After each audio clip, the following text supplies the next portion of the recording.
bersama dengan Mutiara di Fakta Film Tribun Lampung. Ya Tribuners, kalau kemarin kita sudah ngebahas salah satu film horor yang terkenal di Indonesia yaitu Ivana. Kali ini Mutiara akan membahas film horor lagi. Kenapa sih kira-kira Mutiara ini selalu ngebahas fakta mengenai film horor Indonesia? Karena saat ini sebenarnya film-film horor di Indonesia itu lagi banyak banget nih yang tayang, dan kalau ditanya kualitasnya pastinya diajengin jempol ya.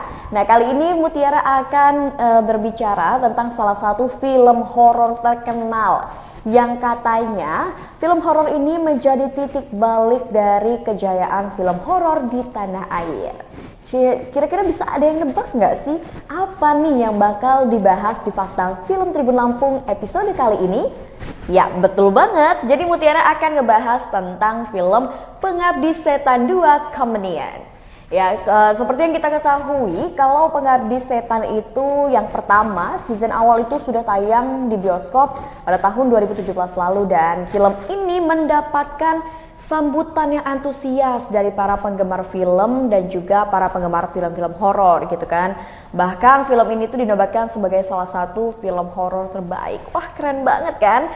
Dan season 2 yang paling ditunggu-tunggu oleh Tribuners di rumah ini udah ada loh dan tayang di bioskop, dan udah tayangnya itu dari awal Agustus lalu, di mana tanggal 4 Agustus lalu itu penayangan perdana dari film Pengabdi Setan 2 Kemenyan. Di sini Mutiara akan ngebahas sinopsis atau review sedikit nih tentang film Pengabdi Setan 2 Kemenyan, dan juga membahas tentang fakta yang ada di balik film Pengabdi Setan 2 Kemenyan. Oke, jadi kalau misalkan kita berbicara sinopsis atau cerita singkat nih dari Pengabdi Setan, ini pastinya merupakan kelanjutan dari film Pengabdi Setan pertama, di mana di film Pengabdi Setan yang kedua ini itu menceritakan kelanjutan kisah dari keluarga Suwono yang harus melanjutkan hidupnya setelah teror ibu di episode Pengabdi Setan tahun 2017 lalu.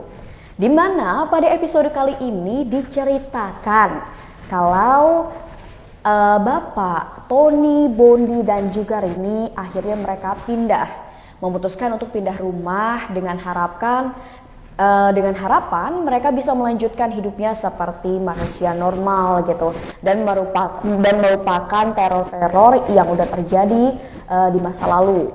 Jadi mereka pun memutuskan untuk pindah ke sebuah rumah susun yang letaknya di utara Jakarta, dan rumah susun ini itu katanya sih angker nih Tribuners. Wah. Terus setelah mereka pindah ini, Rini yang sebenarnya di dalam hatinya masih tersimpan cita-cita dia, masih tersimpan keinginan dia. Kalau dia itu ada impian yang ingin dicapai, tapi Rini pun harus realistis, di mana Rini akhirnya harus menunda impian dia karena dia tahu kalau dia itu harus mengurusi bapak dan juga adik-adiknya. Jadi karena Rini ini harus memendam impiannya demi mengurus adik-adik dan juga bapaknya. Akhirnya pun Rini mencoba untuk perlahan-lahan untuk ikhlas dengan mimpinya. Walau sebenarnya di dalam hati Rini itu tuh pengen banget dia tuh mewujudkan impiannya itu. Jadi adiknya ini namanya Tony dan Bondi. Mereka itu akhirnya masa pubertas mereka atau masa remaja mereka habiskan di rumah susun tersebut, dan mereka pun akhirnya menemukan teman-teman baru. Dan ketika mereka sudah pindah ke rumah susun, ternyata Tony itu menemukan seseorang yang disukainya.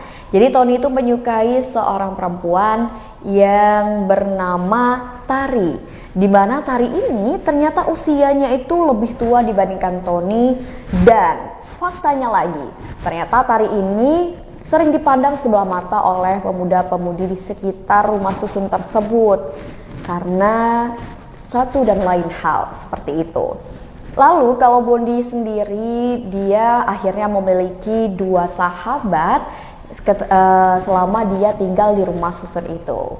Terkait dengan tragedi kematian ibu pada episode Pengabdi Setan sebelumnya, keluarga Suwono ini memutuskan untuk tidak menyebutkan atau tidak mengingat kembali masa lalu kelam yang sebenarnya itu membuat mereka itu jadi trauma. Nah, akhirnya di episode kali ini mereka memutuskan untuk tidak mengingat masa lalu itu.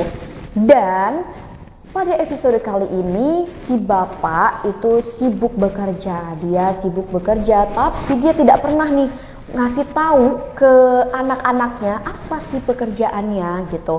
Jadi dia hanya berangkat pagi dengan membawa koper tanpa memberitahu apa itu isi kopernya. Lalu dia pun pulang dan koper yang dia bawa pun langsung dia masukkan ke lemari lalu dikunci olehnya. Dan suatu ketika Rini memutuskan untuk pindah, di mana Rini tuh merasa bosan dan jenuh berada di rumah susun tersebut. Akhirnya Rini memutuskan untuk pindah, dia ingin menggapai cita-citanya. Namun Rini mendapatkan penolakan dari bapaknya. Bapaknya bilang, daripada kamu tinggal sendiri, lebih baik kamu tinggal di rumah susun ini dan bisa hidup bersama dengan keluarga. Di sisi lain, ketika itu mereka berusaha untuk hidup normal dan melupakan hal-hal horor yang menimpa kehidupan mereka.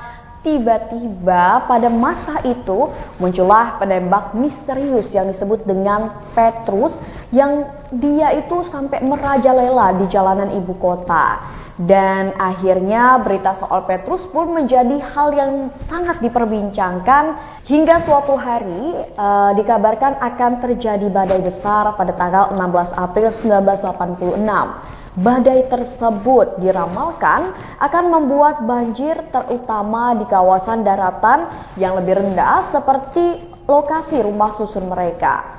Kehidupan di rumah susun yang terasa mengurung bagi Rini ini yang memang akhirnya memaksa Rini untuk bisa keluar dan menjalani kehidupannya yang baru di luar dari rumah susun itu. Namun karena terjadi penolakan dari bapaknya, akhirnya pun Rini tidak bisa juga dia untuk melawan bapaknya. Namun ketika Rini memutuskan untuk pergi, di mana mereka kan biasanya karena rumah susun itu ada lift tuh, jadi ada lift mereka, jadi mau nggak mau Rini kan harus pakai lift. Terjadilah satu hal yang tak terduga, di mana kejadian itu merenggut beberapa korban jiwa. Kira-kira selanjutnya apa ya yang terjadi? Penasaran? Langsung aja Tribuners, mungkin bisa langsung tonton ke bioskop kalau masih ada ya filmnya. Tapi kalau misalkan nggak ada, mungkin berarti Tribuners harus menunggu lagi. Mungkin Tribuners bisa nonton di aplikasi online yang telah disediakan ya di ponsel.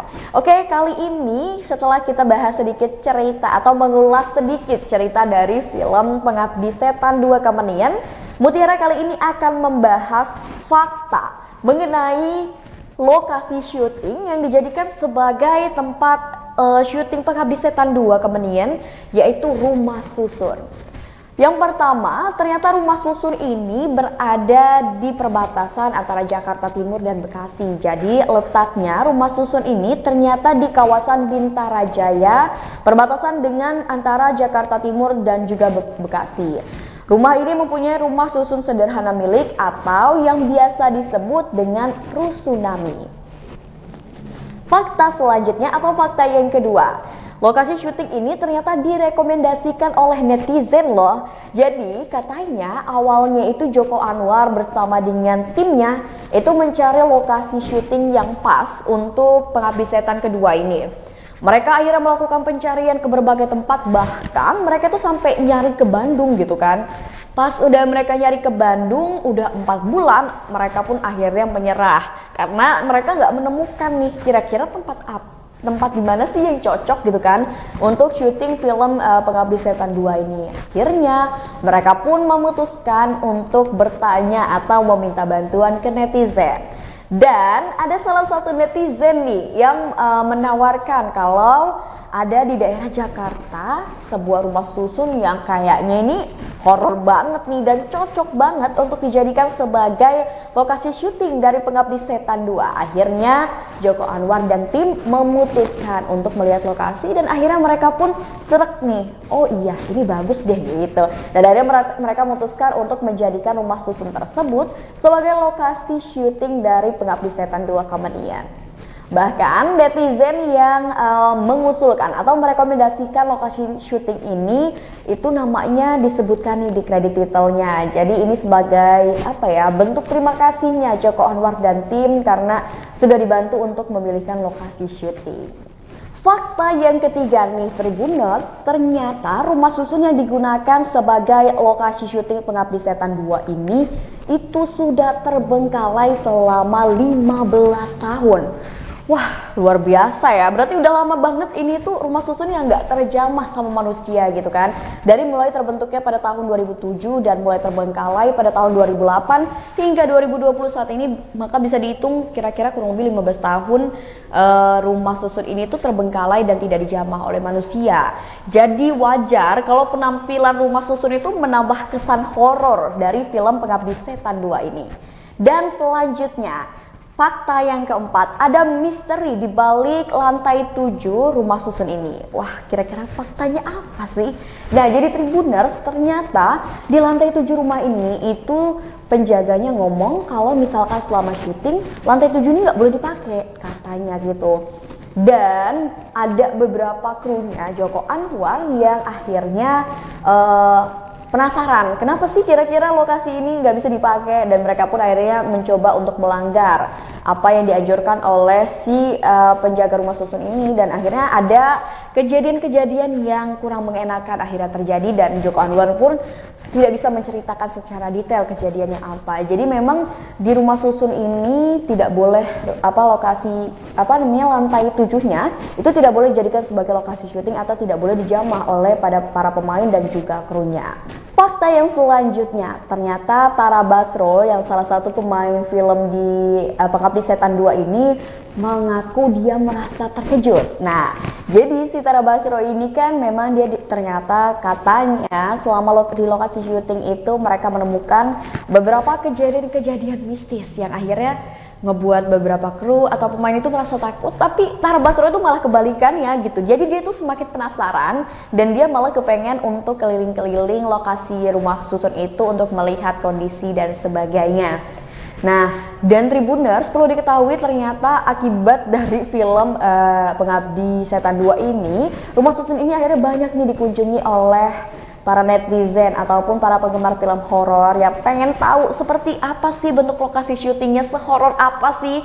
Nah, tapi Mutiara juga dengar-dengar katanya akhirnya karena banyak sekali antusias dari masyarakat yang berkunjung ke rumah susun itu, akhirnya rumah susun itu pun ditutup untuk umum karena ditakutkan ada kejadian-kejadian yang tidak diinginkan. Selain kejadian-kejadian mistis, tapi juga kan rumah susun ini tuh udah tua gitu ya, udah 15 tahun loh. Bayangin, 15 tahun nggak digunain sama sekali, itu kan bisa dilihat mungkin bangunannya rapuh dan sebagainya. Akhirnya penjaga dari rumah susun itu memutuskan untuk masyarakat tidak bisa untuk berkunjung karena takut tiba-tiba ada yang roboh dan sebagainya gitu. Nah, kurang lebih itu nih Tribuners. Oh iya, ada satu lagi nih, Mutiara sampai lupa. Jadi ternyata rumah susun ini itu adalah dulu rumah program dari pemerintah. Jadi di zaman Pak SBY, Pak Susilo Bambang Yudhoyono, rumah susun itu sengaja dibangun untuk membantu masyarakat yang memiliki ekonomi kecil ya. Di mana SBY itu berharap dengan dibangunnya rumah susun itu maka akan bisa membantu masyarakat yang memang ekonominya kecil untuk bisa memiliki hunian yang layak, seperti itu. Jadi memang cerita di balik rumah susun ini banyak ya. Selain karena dia 15 tahun udah gak keurus, terus ada misteri di balik lantai 7 yang belum terpecahkan, kira-kira apa sih gitu kan. Nah, mungkin kalau misalkan Tribuners penasaran, Tribuners bisa searching tentang informasinya. Dan Tribuners, mungkin itu aja nih pembahasan Mutiara fakta di balik film Pengabdi Setan 2 episode kali ini.